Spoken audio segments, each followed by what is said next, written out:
ओम शांति। क्योंकि ओम शांति शब्द ही हमें उच्चारण नहीं करना, लेकिन शब्द के साथ इसके अर्थ स्वरूप में स्थिर होना है। कारण यही है कि जितना जितना आत्मा अपने स्वरूप और अपने स्वमान में स्थिर होती हैं, उतना वे अपनी उन्नति की बातें बड़ी शीघ्रता से स्वीकार कर पाती हैं। अगर वो थोड़ा भी देहाभिमान में होती हैं, शांत में मनोस्थिति में नहीं होती,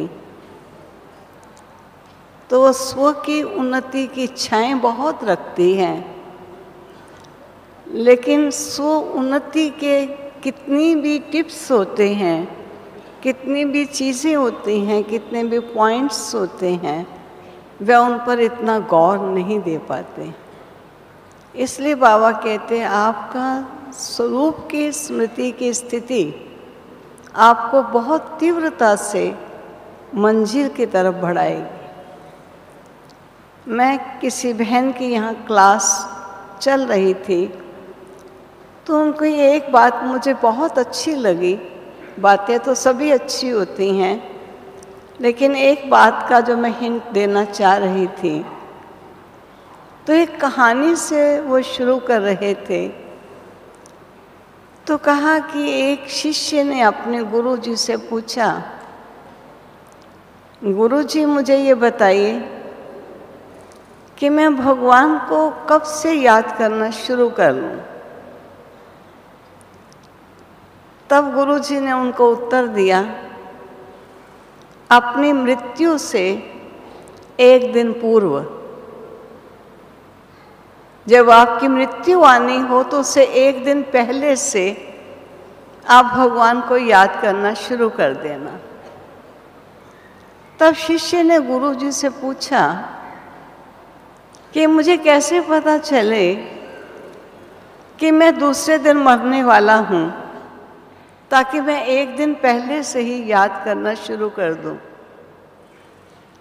तो उन्होंने कहा, इसका तात्पर्य तुम समझ सकते हो कि अभी से ही याद करना शुरू कर दो।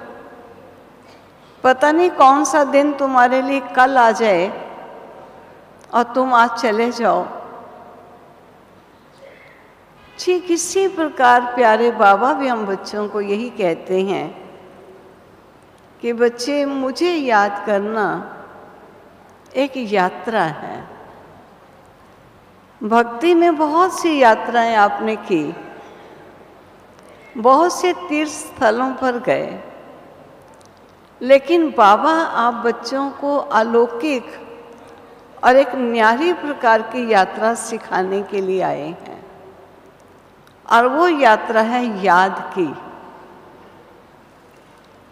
आप समझ सकते हैं कि जब कोई यात्री यात्रा पर जाता है तो यात्रा पर चलता भी है, रास्ते में कहीं रिलैक्स होने के लिए आराम भी करता है, कहीं बैठकर वो खाना पीना भी खाता है,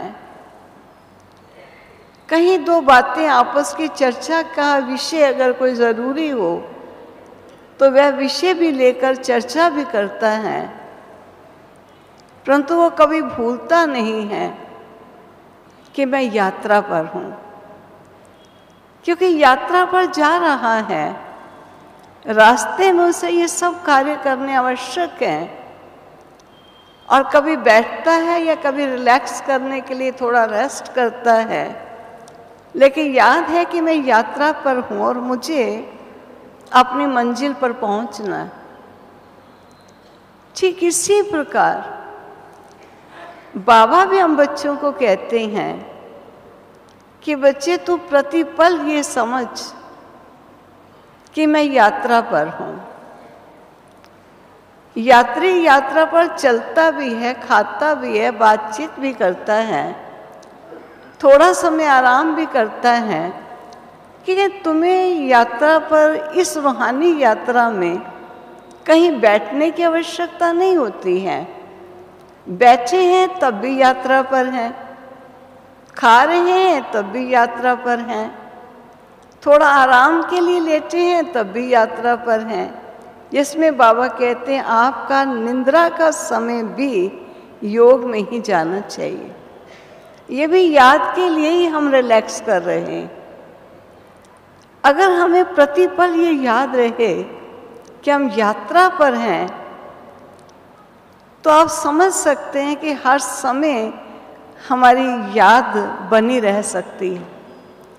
लेकिन हम बीच बीच में, जबकि मालूम है कि हम यात्रा पर हैं और हमारी मंजिल मुक्ति और पुनः वापस जीवन मुक्ति में हमको आना है, जब तक हम मुक्ति धाम नहीं पहुँचे और जीवन मुक्ति तक वापस नहीं आए, तब तक अभी हमारी यात्रा जारी है। तो हम हर पल अगर इस बात को याद रखें कि हम यात्रा पर हैं, तो हमें यात्रा पर कोई ज़रूरी नहीं कि यात्रा को भूल कर हमें खाना है। हम यात्रा पर चलते हुए अर्थात याद में रहते हुए हम खाना खा सकते हैं। याद में रहते हुए हम कोई ज़रूरी बात है तो बात भी कर सकते हैं, लेकिन यात्रा हमें विस्मृत ना हो जाए। अब हम अपने आप से पूछें कि सचमुच हम यात्री यात्रा पर हैं। एक बार मुझे बहुत समय की बात है कि प्रयागराज स्टेशन जब आया तो स्टेशन पर बहुत से पंडे थे और वो अपने अपने यजमानों को ढूंढ रहे हैं, क्योंकि आप में से बहुतों को मालूम है कि उनके पास ऐसे वही खाते होते हैं जिसमें उनके दादा परदादा कब कब किस तारीख को किस मास में किस समय यहाँ आए थे, वे अपने यजमानों को फौरन सुना देते। और स्टेशन पर ही वो अपने यजमानों को पकड़ रहे थे कि ये कहीं दूसरे पंडे के पास ना चला जाए। तो मुझे बड़ा आश्चर्य हुआ देखकर कि जब वो स्टेशन पर थे तो अपने यजमानों का छोटा सा बिस्तर या अटैची पकड़ने को तैयार थे कि आप हमें अपना सामान दे दीजिए, हम आपको निश्चित स्थल पर पहुंचा देंगे। और वो यात्री अपना सामान उनको दे करके और उनके साथ चल रहे थे। ठीक आज हमारे बाबा हम बच्चों को यही कहते हैं कि बच्चे, तुम कोई भी बोझ उठाकर चलोगे तो यात्रा कठिन हो जाएगी।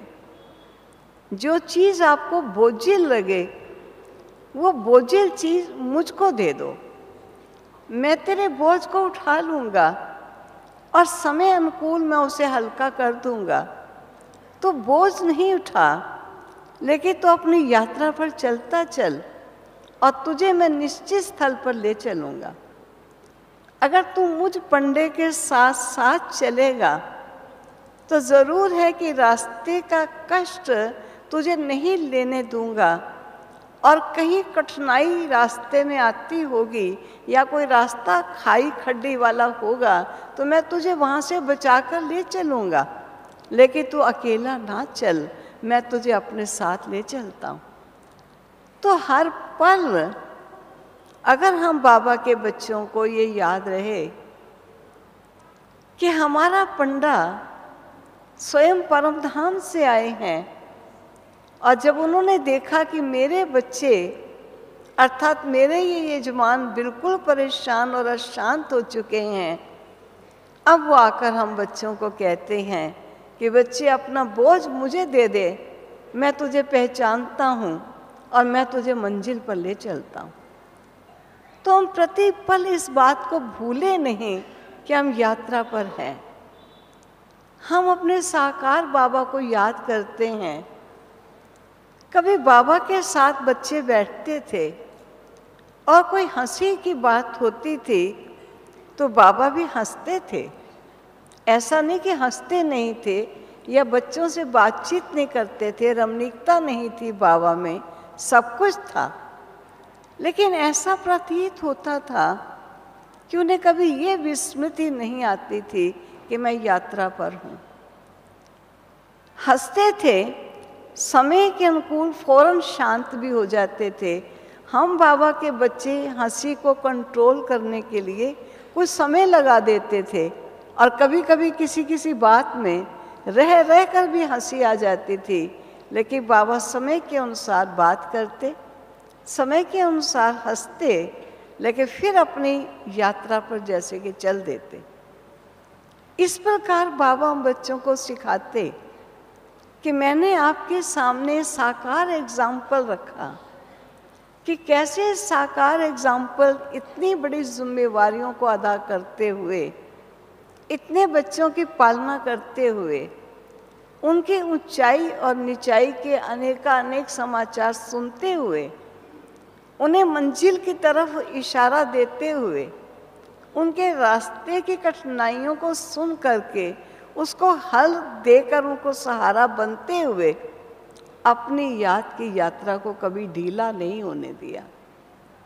ठीक इसी प्रकार हम बच्चों को भी सदा बाबा कहते हैं, याद रखना बच्चे, मैं तुम्हें पहचानता हूँ कि तुम ही मेरी देवी दुनिया के होवनहार देवी महाराज कुमार और महाराज कुमारियाँ हो। तुमने मेरी सुंदर दैवी सृष्टि की गुलशन की शोभा को बढ़ानी है और तुम्ही बच्चे खिले हुए पुष्प इस संसार की शोभा। कैसे बाबा ने हमको पहचाना? तो मुझे एक एग्जाम्पल सामने आता है। एक बार हम अपने बगीचे में खड़ी थी, तो काफ़ी बड़ा बगीचा है, उसमें कई फूल और कई क्यारियाँ लगी हुई थी। तो देखते देखते मैंने देखा कि एक छोटी सी झाड़ी सी दिखाई दे रही थी। तो मैंने माली को बुलाकर कहा कि इस झाड़ी को यहाँ क्यों रखा हुआ है, सूख रही है, इस झाड़ी को उतार कर कोई अच्छा सा फूल पौधा यहाँ लगा दो। तो उसने फौरन उस झाड़ी को देखना और टटोलना शुरू किया और बिल्कुल नीचे जा कर के ऐसे छोटा सा पार्ट हरियाली का मुझे दिखाया और कहा, देखो दीदी, ये मरी हुई झाड़ी नहीं है, इसमें हरियाली है और ये जी जाएगी। ये हरियाली यहाँ की शोभा के लिए बहुत सुंदर है। तो मैंने जब उसके मुख से ये शब्द सुने तो मुझे आया ये जानकार है, और जानकार होने के नाते इतनी सूखी झाड़ी होने के बावजूद भी उसने उस झाड़ी के हरियाली को टटोल देखा और समझ लिया कि ये झाड़ी नहीं, ये कुछ दिनों के बाद हरियाली ले लेगी, क्योंकि इसके अंदर अभी तक भी वो चीज़ है। ठीक हम बच्चे भी कला काया सब खो चुके थे, अपनी सत्यता से बड़ी कोसों दूर निकल चुके थे, लेकिन फिर भी हमारे भगवान ने हम बच्चों की उस हरियाली को देखा कि ये मेरे वो बच्चे हैं जो मेरी सत्युग की सृष्टि की शोभा थे, और पुनः ये सत्युग की सृष्टि की शोभा बनने वाले हैं। इसलिए बाबा कहते, कोई आपको कुछ और कैसा भी कहे, कभी किसी बात को फील बुरा नहीं समझ लेना, ये समझना भगवान ने मुझे चुना है, मैं कौन और कैसा हूँ, मुझे अवश्य वो सुधार देगा। किसी सत्यता से, किसी वास्तविकता से, किसी वो कला से जो कला मेरे सत्युग के लिए आवश्यक है, उस कला से बाबा ने मुझे चुना है। जैसे बाबा ने हमसे उम्मीद रखी है, ऐसे हम निजी पुरुषार्थ करें, लेकिन कभी अपनी उम्मीदों को ना छोड़ें। अपनी उम्मीदों को बढ़ाते हुए सत्यता की मंजिल की तरफ बढ़ते चले जाएं। बाबा ने हम बच्चों को बता दिया है, समय बहुत कम है, और थोड़े से समय में मेरे बच्चों ने 16 कला संपूर्ण और संपूर्ण निर्विकारी हो मंजिल को पाना है। बच्चे, समय इतना ही है, इतने ही समय में आपको संपन्न बनना है। ख्याल रखना, ज़्यादा व्यर्थ चर्चा या व्यर्थ बातों में नहीं जाना, ना ज़्यादा व्यर्थ सोचना, ना व्यर्थ बोलना, ना नकारात्मक सोचना, ना नकारात्मक बोलना, ना कोई कमज़ोर के शब्द सोचना और ना कोई कमज़ोरी के बोल बोलना। अपने बोल पर कंट्रोल होना चाहिए, क्योंकि आपके बोल ईश्वरीय बोल होने चाहिए और आपके बोल किसी को जिए दान देने वाले हों, आपके बोल वेस्ट ना हों। कई बार हम किसी एक बात को इतना लंबा लंबा कर देते हैं, जबकि वो बात इतनी बड़ी नहीं है। छोटी सी बात किसी ने हमसे पूछी और उसका 2 टुक उत्तर देने से भी बात हो सकती है, लेकिन आदत बन जाती है लंबा लंबा बोलने की, तो उस बात को इतना गहरा कर देते हैं और जो उत्तर मिलता है वो नन्हा सा मिलता है। जिसका मैं आपको एक उदाहरण सुनाती हूँ। जो वेस्ट बोलने वाले होते हैं, ज़्यादा बोलने वाले होते हैं, वो ज़्यादा बोले बिना रह नहीं सकते, बोलेंगे ही बोलेंगे। एक उदाहरण सा बहुत अच्छा लग रहा था मुझे। कहा किसी एक राहगीर ने दूसरे राहगीर को दिल्ली में पूछा कि आपको वाजपेयी जी का घर, जो पूर्व प्राइम मिनिस्टर थे, आपको वाजपेयी जी का घर मालूम है कि उनका घर कहाँ है? तो उस राहगीर ने उनको क्या कहा कि आप भी यहाँ से सीधे चले जाइए, 20 कदम आगे चलेंगे तो दाईं तरफ आप देखना, आपको 4 नीम के पेड़ मिलेंगे। 3 नीम के पेड़ छोड़ देना और चौथे नीम के पेड़ से आप बाईं तरफ हो जाना। वो सुनता रहा, अभी वाजपेयी जी का घर बता देगा। कहा वहाँ जाएंगे बाईं तरफ, तो बाईं तरफ आपको 3 चौराहे दिखाई देंगे सामने से। आप एक चौराहा क्रॉस करना, दूसरा चौराहा क्रॉस करना और तीसरे चौराहे के दाईं तरफ चले जाएं। और जब आप दाईं तरफ जाएंगे तो आपको सामने से 3 कमरे दिखाई देंगे। 3 कमरे लकड़ी के होंगे, एक कमरा मजबूत बना हुआ होगा। आप 3 कमरों में नहीं जाना, चौथे कमरे के अंदर जाना और वहाँ 4 ट्रंक होंगे, लोहे के ट्रंक होंगे। 3 ट्रंक को नहीं खोलना, चौथे ट्रंक को आप खोलना और चौथे ट्रंक के अंदर 4 एल्बम पड़ी हैं। उसमें पहले 2 एल्बम नहीं देखना, तीसरी एल्बम के चौथे पेज पर देखना और वो चौथे पेज पर मेरी माता जी की फोटो है। मैं अपनी माता जी की फोटो पर हाथ रख के कहता हूँ कि मुझे वाजपेयी जी का घर नहीं मालूम है कि उनका घर कहाँ है। अब देखिए, वो बेचारा सोचता रहा कि चलो दाईं तरफ गया, बाईं तरफ गया, पेड़ आया, चौराहा आया। आखिर उसने कहना क्या है?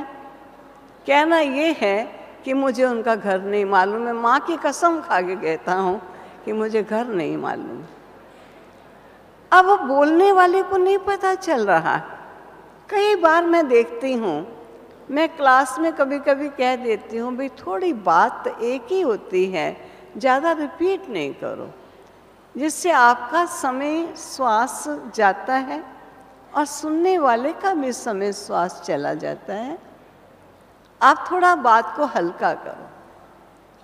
लेकिन उठते ही कोई आते हैं, कहते हैं दीदी कल मुझे जाना था ना मार्केट में, मैंने आपको कहा था मैं ये चीज़ लाऊंगी, जाना था ना मेरे मार्केट में। हाँ जी, लेकिन दीदी जाना था मार्केट में, हुआ क्या कि घर में कोई आने वाला था, मैं जा ही नहीं सकी। दीदी जाना था, मैं आपको कह के भी गई थी कि मैंने जाना है मार्केट में, लेकिन अचानक किसी के आने का हो गया और मैं जा नहीं सकी। सचमुच दीदी मैं जा ही नहीं सकी, वो अचानक आ गया।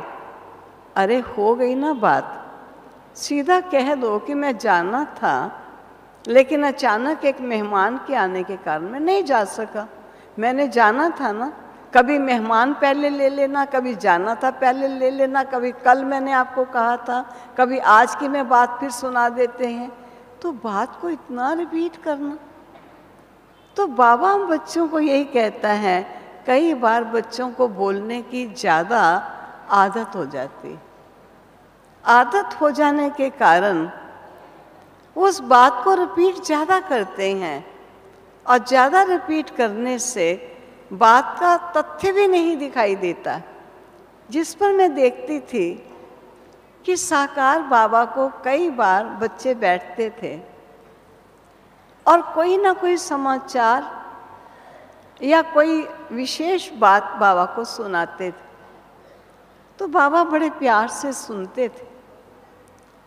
लेकिन जब बाबा की इतनी स्थिति अलौकिक होती गई और जैसे कि अव्यक्त स्थिति के समीप हैं, तो मैंने स्वयं देखा कि बाबा जब किसी की बात सुनते और वो बात को अच्छी तरह लंबा ही लंबा करता जाता, तो बाबा बात सुनते सुनते ऐसे बैठते, तो कभी कभी सुनाने वाला जो काफ़ी नज़दीक प्यारे बाबा के होता, कहता बाबा आप मेरी बात सुन नहीं रहे।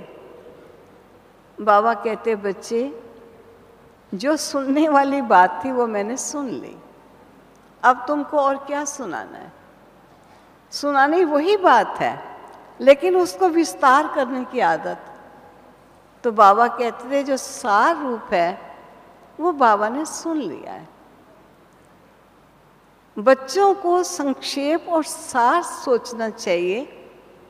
हम किसी की बात सुनते हैं तो उसकी बात को भी सार रूप में ले लें, और हम किसी को कोई बात सुनाते हैं तो भी थोड़ी सार रूप में सुना दें।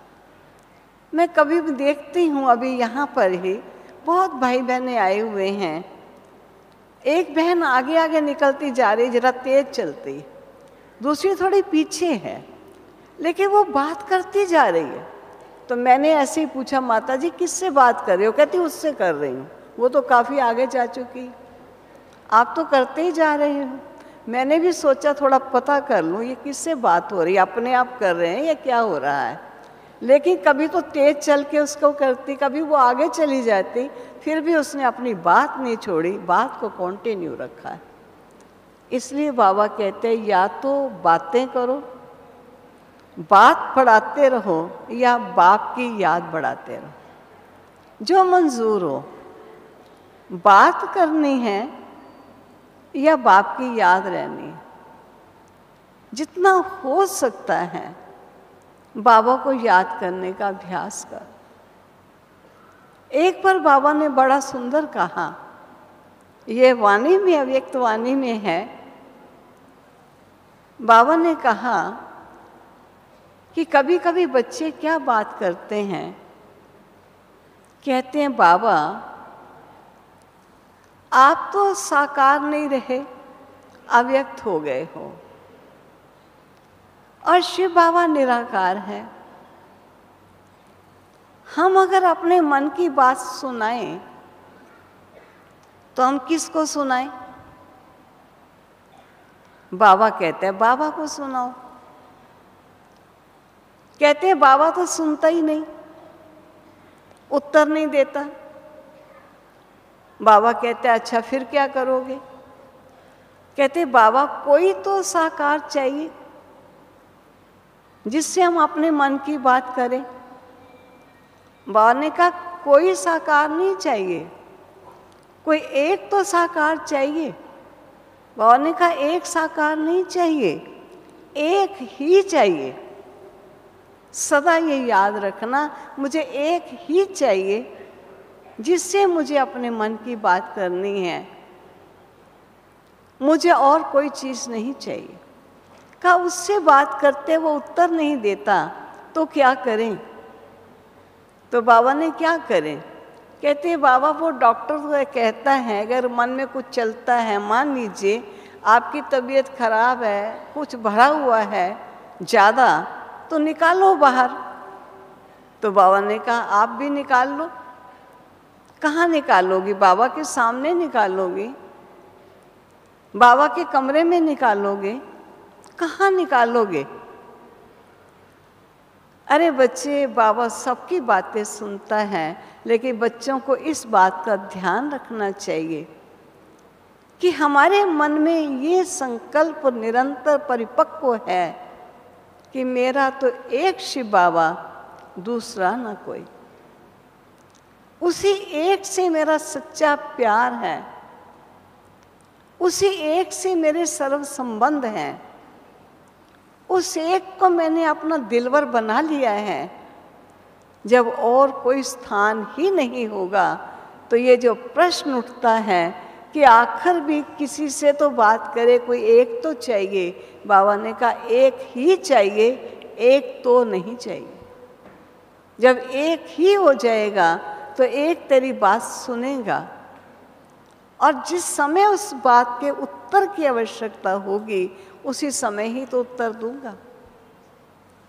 और जहाँ थोड़ा गैप होगा, प्यार की कमी होगी, संबंध की कमी होगी, स्नेह की कमी होगी, तो ये प्रश्न उठेगा कि कोई तो चाहिए जिससे अपने मन की बात करे। जिस पर एक छोटा सा किस्सा सा सुनाते हैं। कहते हैं कि एक राजा, उसकी नगरी में बहुत से चोर हो गए और एक चोर को उसने पकड़ा और उस चोर को पकड़ करके कुछ विद्वानों को उस चोर के हाथ दे दिया कि इस चोर को विद्वान बना दीजिए। और कहते विद्वानों ने उस पर बहुत मेहनत की, क्योंकि चोर कहते चोरी छोड़ सकता है, हेरा फेरी नहीं छोड़ता है। लेकिन उन विद्वानों ने उसके उन संस्कारों को बहुत परिवर्तित किया, इतना परिवर्तित कर दिया कि राजा ने उस चोर जो कि विद्वान बन गया अपने महल में कथावाचक के रूप में रख लिया।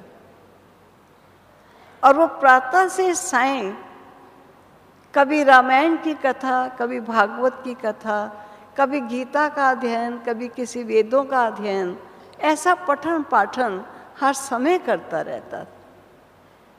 तब कहते एक बार वह विद्वान जो पंडित जी कहलाते थे, पंडित जी दिखाई नहीं दे रहे थे, पाठ वाला कमरा खाली था, पंडित जी थे नहीं। तब राजा ने कहा कि मैं आज गया और पंडित कमरे में नहीं है, पता किया जाए कि पंडित जी कहाँ हैं। और किसी ने बताया कि पंडित जी 3 दिन से इस कमरे में पाठ नहीं कर रहे। जब उनको ढूंढा गया तो पंडित जी के घर में कोई गया, जाके देखा कि जो भैंस को वो चारा खिलाते थे, उस चारे की बहुत बड़ी ढेरी के अंदर वो पंडित जी बैठे हुए थे। और ढूंढने वाले ने पहचान लिया कि ये स्पेशल चारा, ये तो राजा की भैंसों का चारा है, ये यहाँ कैसे आ गया। उस पंडित चोर को, पंडित बने चोर को राजा के पास ले गए और राजा ने उनसे पूछा कि पंडित जी, पता चला है कि आप यहाँ का सारा ही भैंसों का जो चारा है वो अपने यहाँ ले गए, क्यों भला? मेरे पैलेस में जहाँ मेरे उपहार पड़े हैं, मैंने वहाँ ताला नहीं लगाया, मेरी तिजोरी में ताला नहीं लगा, मेरे बढ़िया आभूषण हैं, कॉस्टली चीज़ें हैं, कहीं भी मैंने ताला नहीं रखा, और आप प्रतिपल वहाँ चक्कर लगाते और घूमते हो। आपने वो चीज़ें नहीं चुराई और भैंसों का चारा चुरा कर ले गए, ये क्या हुआ? तब पंडित जी ने सुनाया कि मुझे विचार तो बहुत आता था। कभी आता था राजा के ज्वेलरी चुरा कर ले जाऊं, कभी आता था वस्त्र चुरा कर ले जाऊं, कभी सुंदर उपहार चुरा कर ले जाऊं। लेकिन जिस समय जिस चीज़ की चोरी करने का विचार आता था, उसी पल मुझे कोई ना कोई श्लोक याद आ जाता और मैं उस श्लोक को स्मृति में लाते हुए एकदम उस चीज़ की चोरी करने से बच जाता था। और जिस दिन मुझे ये विचार आया कि मैं आज ये भूसा ही उठा के यहाँ से ले जाऊं, जो भैंसों का चारा है, मुझे कोई श्लोक नहीं याद आया। और जब कोई श्लोक नहीं याद आया तो मैंने ट्रक भर के ये भूसा, ये चारा भैंसों का अपने यहाँ ले गया। अब ये मैंने गाथा क्यों सुनाई? क्योंकि जिस समय हमारे में ज्ञान की कमी होती है, कोई चीज़ की समझ की थोड़ी भी कमी होती है, कोई संबंध की थोड़ी भी कमी होती है, तब हमसे भूलें होती।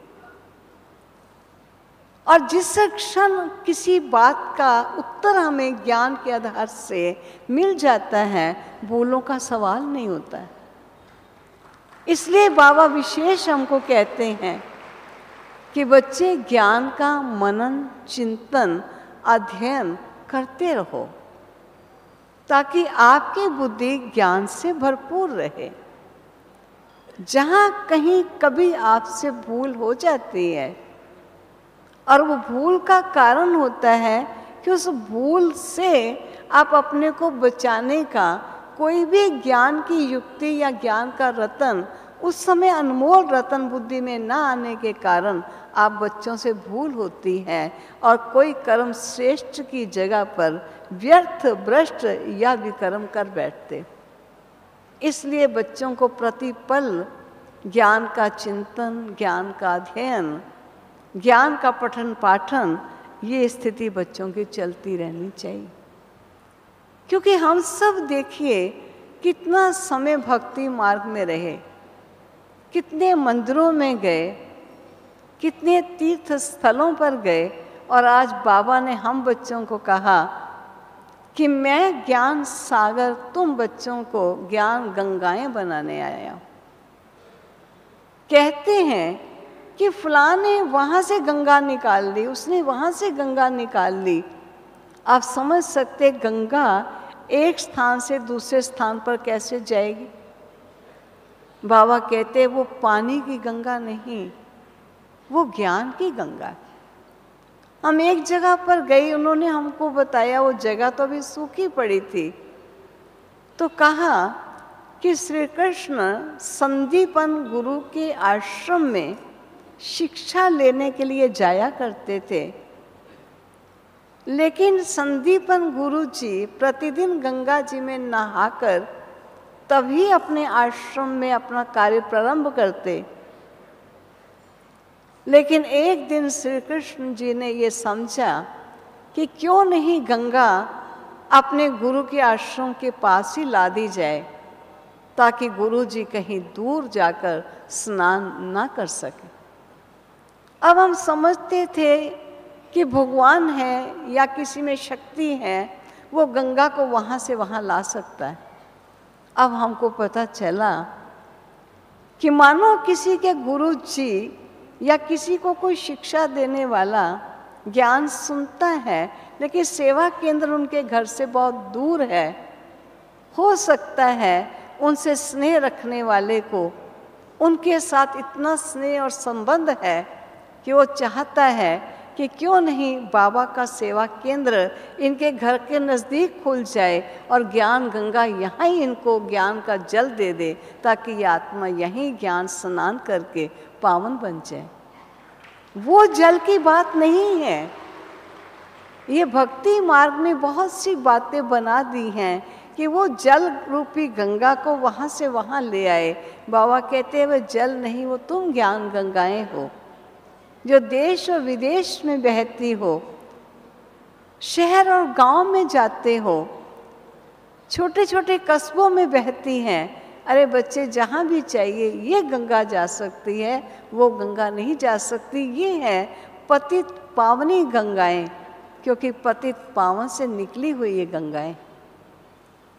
इतना स्वमान हम सब बाबा के बच्चों को अपने ऊपर आना चाहिए। और बाबा ने बहुत सुंदर अभी कुछ दिन हुए वाणी में सुनाया कि बच्चे, मंदिर तो एक ही शिव भोले का होना चाहिए, भगवान का मंदिर तो एक ही होना चाहिए। ये इतने देवी देवताओं के जो मंदिर बनाए हैं, ये वास्तव में भगवान के मंदिर नहीं हैं। ये भगवान के कर्तव्यों में जिन्होंने सहयोग दिया, उन सहयोग देने वालों के श्रेष्ठ कर्मों का परिणाम कि वो मनुष्य से देवता बन गए। ये देवता सहयोगियों के मंदिर हैं। ये देवताओं के मंदिर भगवान के मंदिर नहीं हैं। भगवान का मंदिर तो एक शिव भोले भगवान का ही मंदिर है, बाकी सब सहयोगियों के मंदिर। तो आज हम सब समझते हैं कि जितने देवी देवताओं के मंदिर हैं, वो ईश्वर के कर्तव्यों में, जिन्होंने इस सृष्टि के परिवर्तन करने में, सृष्टि को पावन बनाने में अपना योगदान दिया, ये उन्हीं की यादगार के मंदिर भगवान के मंदिर कहकर पुकारे जाते हैं। वास्तव में श्रेष्ठ कर्म का फल श्रेष्ठ है, जिन्होंने ईश्वर के कर्तव्य में अपना सर्वस्व लगा दिया। आप समझ सकते हैं कि उन्हें उस कर्म का फल कौन सा मिलेगा। जिसका मैं एक बात सुनाती हूँ, क्योंकि शुरू शुरू में जब भोग लगता था गुरुवार के दिन या इतवार, तो संदेशियाँ ही भोग लगाती थी, जिन्हें ट्रांस या ध्यान में जाने के वरदान प्राप्त थे। एक बार संदेशी भोग लगाकर जब वापस आई, तो उसने अपना एक संदेश सुनाया सबके सामने। उसने कहा, आज जब मैं भोग लेकर गई तो जैसे बाबा बैठे हुए, ऐसा दृश्य था कि बाबा बैठे हैं चौकी पर, बहुत सुंदर चौकी है, और मैंने आगे रखी चौकी के ऊपर अपनी भोग की थाली रख दी, और भोग की थाली में मैंने भोग ढका हुआ था, जैसे कि हम रुमाल भोग की थाली के ऊपर डाल देते हैं और उसके ऊपर पुष्प रख देते हैं, माला रख देते हैं। तो कहा, मुझे बाबा ने कहा, बच्ची तुम भोग लेकर आई हो, ये भोग तो तुमने ढका हुआ है, लेकिन फूलों को क्यों नहीं ढक कर लाई? फूल ऐसे ही खुले क्यों रख कर लाई हो? तो उसने कहा कि मैंने उत्तर दिया कि बाबा, हमेशा ऐसे ही भोग लाती हूँ। भोग जो भी बनता है डिब्बी या जिसमें भी डाल करके ढक लेते हैं थाली में, और उसके ऊपर पुष्प रख लेते हैं। बाबा ने कहा, अच्छा चलो, अच्छा लगाओ भोग, कैसे लगाओगी? तो उसने भोग के ऊपर रखे रुमाल को उठाया और फूलों की माला भी उठा करके एक तरफ रखी, और बाबा को भोग की थाली में डिब्बी के ढक्कन उतारकर जैसे कि बाबा को भोग ऑफर किया। तो बाबा ने ऐसा दृश्य देखकर पुनः पूछा कि बच्ची, ये फूल माला तो ऊपर पड़ी हुई हैं, तुमने पहले माला क्यों नहीं डाल दी? माला उठाकर एक तरफ रख दी, फूल एक तरफ रख दिए, और भोग जो नीचे ढका हुआ वो पहले लगा रही हो, ऐसा क्यों कर रही हो? बाबा, ऐसा तो हर बार मैं ऐसे ही भोग लगाती हूँ। फिर संदेशी ने उत्तर दिया। फिर बाबा कहता है, अच्छा बच्चे आगे करो जो करना है। तो कहा, मैंने भोग स्वीकार कराने के पश्चात माला बाबा के गले में डाल दी, तब बाबा ने कहा, ज्ञानी बच्चों को हर चीज़ का अर्थ मालूम होना चाहिए। ऐसे नहीं कि हम ऐसे ही करते हैं इसलिए कर रहे हैं, क्यों करते हैं। तब बाबा ने इस बात को बड़ा सुंदर रूप से स्पष्ट किया था कि जब बाबा को अर्पित करने के लिए भोग लाते हो तो ये भोग ढका हुआ होता है, लेकिन फूल ढके हुए नहीं होते, ऊपर रखे हुए होते। तो बाबा ने कहा कि आपने मंदिरों में देखा जो देवी देवताओं की प्रतिमाएं हैं वो ढकी हुई नहीं होती हैं, वो सबके सम्मुख होती हैं और उस निश्चित स्थल पर उन्हें रखा जाता है। सब उनका दर्शन कर सकते हैं क्योंकि ढकी हुई नहीं है। लेकिन ये देवी देवता बने कैसे, ये किसी को नहीं मालूम। इनका भोग ढका हुआ है, जो इन्होंने अर्पित किया, ईश्वर के अर्पित सब कुछ वो इनका ढका हुआ है। ये वो बच्चे हैं जिन्होंने अपने तन मन धन, मन वचन और कर्म से सर्वस्व ईश्वर के अर्पित किया। ये उनका सब कुछ ढका हुआ है, ये किसी को नहीं मालूम है। लेकिन मंदिरों में स्थापित मूर्तियों को सब दर्शन कर सकते हैं। मूर्ति बनी कैसे ये किसी को मालूम नहीं। इसलिए तुमने पहले भोग लगाया और उसके बाद गले में माला डाली। जब तक ईश्वर के अर्पित तुम बच्चे सर्वस्व नहीं कर दोगे, तब तक प्रभु के गले की माला का दाना नहीं बन सकते। अगर बाबा के गले की माला का दाना बनना है तो दाना वही बनता है जो सर्वस्व ईश्वर के अर्पित करता है, जो दुनिया नहीं जानती, जो तुम बच्चे ही जानते हो। इसलिए दुनिया वालों को बताओ कि स्वयं भगवान इस समय आकर के हमें हमारा खोया हुआ स्वराज्य प्राप्त करा रहे हैं। हमारी सुख और शांति जो हमसे छीन गई है वो हमको पुनः प्राप्त कराने के लिए इस धरा पर आ चुके हैं। ये जन जन को मेरा पैगाम दे दो, जिसका मैं एक उदाहरण से आपको बताना चाहूँगी कि जब पार्टीशन हुआ, मुस्लिम और हिंदुओं की लड़ाई चली और पार्टीशन के पश्चात पाकिस्तान हिंदुस्तान अलग हो गया।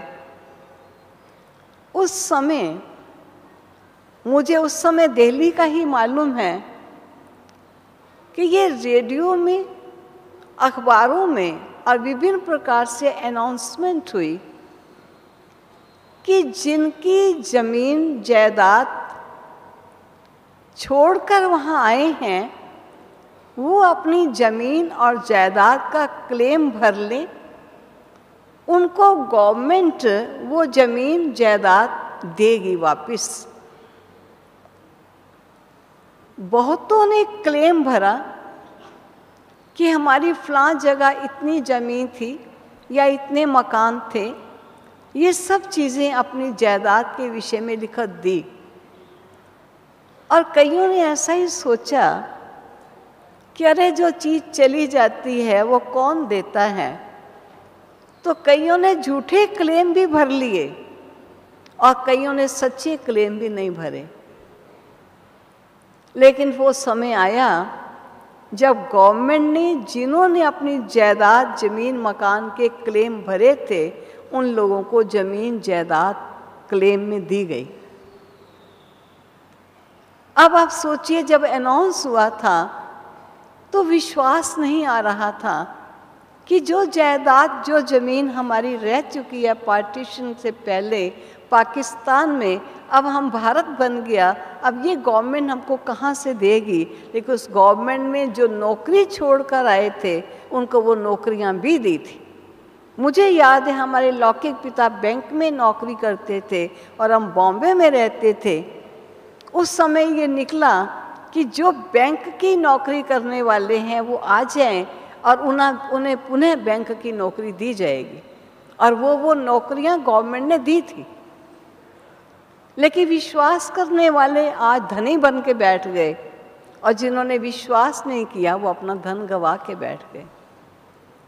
आज हम देखें तो हम बच्चों को बाबा बार बार कहते हैं कि बच्चे तुम विश्व के मालिक थे, तुम ही तो यहाँ राज्य करते थे, तुम्हारी इतनी जायदाद थी, इतनी धन दौलत थी, ऐशो इश्रत का तुम्हारा जीवन था, पावन जीवन था। मैं तुम्हें वो सब चीज़ें लौटाने के लिए आया हूँ। तुम क्लेम करो, अंदर से ये विश्वास रखो कि ऑलमाइटी गवर्नमेंट हमको ये ज़रूर देगी, और ये बात तुम विश्व के आत्माओं तक पहुँचा दो, क्योंकि मैं सर्व आत्माओं का सर्व प्राप्तियों को प्राप्त कराने वाला पिता, जिसको बाबा ने वाणी में कहा कि मुझे कोई अल्लाह कहता है, कोई खुदा कहता है, कोई गॉड कहता है, कोई ईश्वर कहता है, लेकिन सब मुझे याद क्यों करते हैं? क्योंकि मैंने एक समय सभी बच्चों को सुख और शांति दी थी, उनके दुख और शांति को हरा था। आज उस स्मृति को पुनः याद करते हुए, चाहे वो किसी भी इष्ट समझते हैं, लेकिन इष्ट रूप में मुझे याद करके वो मेरे से शांति सुख की कामना करते।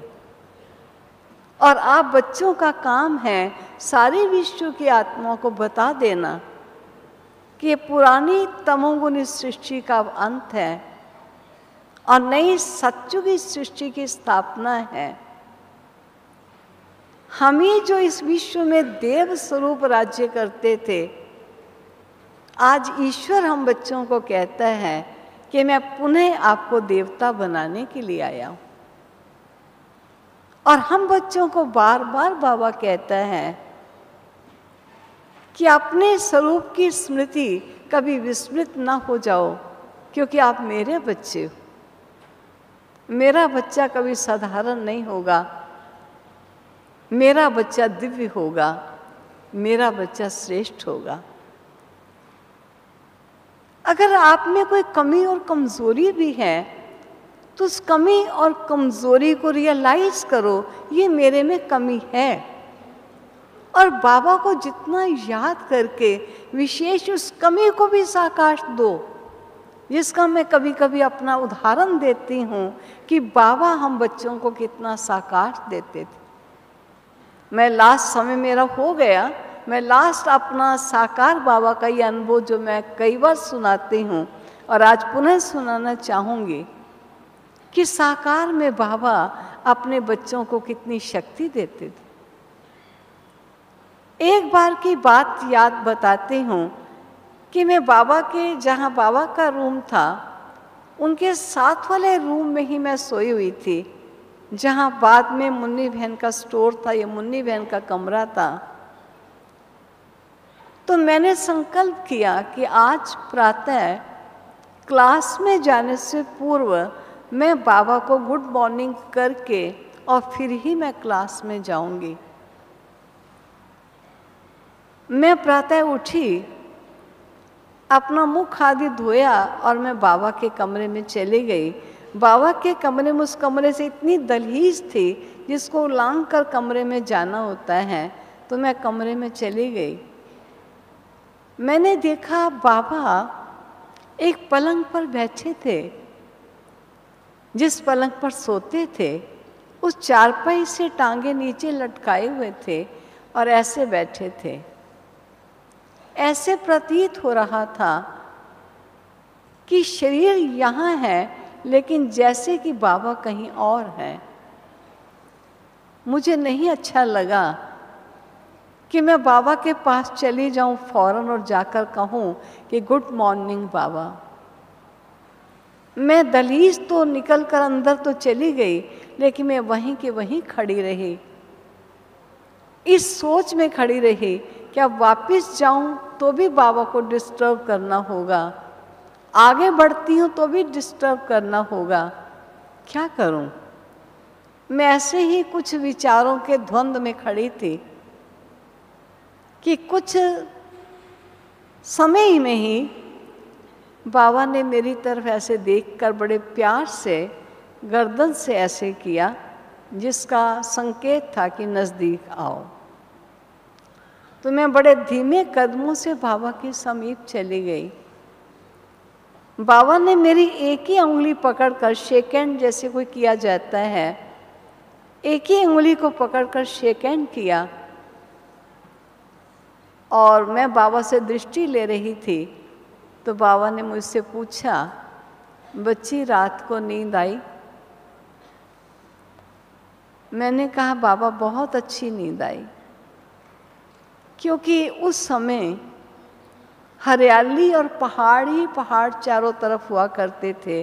वो छोटा सा स्थान बना हुआ स्थान था और रोज अपनी बहनें कमरे में आहुति लेकर के, सामग्री लेकर के सब कमरों में जाती थी ताकि मच्छर रात को सोने वालों को तंग ना करे। तो मैंने सोचा बाबा मुझे पूछ रहे हैं कि कहीं मच्छर ने तंग तो नहीं किया, नींद ठीक आई। क्योंकि मैं कोई योग में तो थी नहीं, मैं तो द्वंद्व में थी कि बाहर जाऊं या बाबा की तरफ जाऊं। तब मुझे बाबा ने बड़े प्यार के शब्दों में कहा, बच्चों को नींद नहीं आनी चाहिए। अब मैंने तो कहा मेरे को बहुत ही अच्छी नींद आई और बाबा कहते आनी नहीं चाहिए। तो मैं चुप होकर बाबा की तरफ देख रही थी। तब बाबा ने कहा, इस बाबा को कई बार अशांत और परेशान, दुखी और हैरान होने वाली आत्माओं की आवाज़ें सुनाई देती हैं। ये बाबा कभी कभी सो नहीं सकता और यहाँ बैठा हुआ भी अपने बच्चों को साकाश देता है। बच्चे शांत हो जाएं, सुखी हो जाएं। बच्चे, क्या आप बच्चों को दुखी और परेशान आत्माओं की आवाज़ें सुनाई नहीं देती? क्या अशांत आत्माओं की आवाज़ें आपको सुनाई नहीं देती? बच्चे, जब सर्व के प्रति प्यार होगा, रहम होगा, हर आत्मा के लिए सहयोग की भावनाएं होंगी, तो आप बच्चों को भी दुखी और अशांत होने वाली आत्माओं की आवाज़ें सुनाई देंगी। और इन आत्माओं को कौन है जो साकाश देगा? ये बाबा यहाँ बैठा भी बच्चों को साकाश देता है। और तुम बच्चे विश्व की आत्माओं को साकाश दो, क्योंकि साकाश का कर्तव्य ये तुम ही बच्चे कर सकते हो, ये दूसरा कोई नहीं कर सकता। क्योंकि तुम्हें मालूम है कि तुम कौन हो, तुम्हें मालूम है कि दाता सर्वशक्तिवान कौन, तुम्हें मालूम है कि आत्मा समझ परमात्मा से कनेक्शन कैसे जोड़ना है और उनसे शक्तियाँ कैसे प्राप्त करनी हैं। आप ही बाप से शक्तियों को प्राप्त कर विश्व की आत्माओं को साकाश देकर उनके सहयोगी बन सकते। बच्चों को ध्यान देना चाहिए। और मैं समझती हूँ 2 साल हुए होंगे जब एक वाणी लास्ट सीजन की वाणी थी, जिसमें बाबा ने कहा कि बच्चे अपने सारे दिन में कोई समय एक निश्चित कर लो कि हमको विश्व की आत्माओं को साकाश देना है। विश्व के ग्लोब पर बैठ जाओ, मन और बुद्धि को बाबा में लगा करके बाप से प्राप्त हुए ज्ञान, गुण, शक्तियों को धारण कर सारी विश्व की आत्माओं को साकाश दो। ये बेहद बाप के बेहद बच्चे जब बेहद की सेवा करेंगे तब बेहद विश्व के मालिक बन सकेंगे। ओम शांति।